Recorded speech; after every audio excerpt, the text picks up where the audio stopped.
One of the basic questions in biology is, what is life? How does a cell function?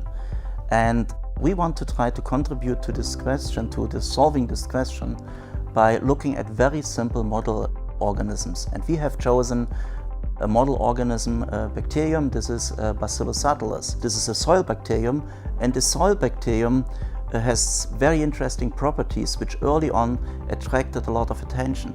It can be used for the production of enzymes. It can be used for the production of vitamins, for example. Lots of people are working it, so we have very nice tools to work with it. So people have been studying protein by protein, one after the other, and gained a lot of knowledge. In order to understand how a cell really functions, we need other approaches. We need systems approaches, we need synthetic biology approaches, because we need to study all the components at one time, simultaneously, and try to understand how they interact. You can look at all genes, which means genomics. You can look at all transcripts, which would be transcriptomics. Or you look at all proteins, which would be proteomics. This is probably the most important part, because the proteins perform all the functions, they form the structures, so they are the real players of life. So now we look at all these different proteins, we want to understand basic questions. For example, how do these bacteria adapt to the environment?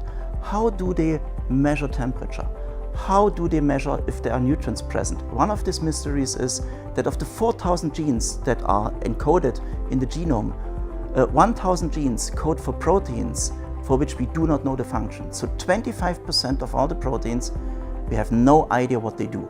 And that is one question that we want to answer.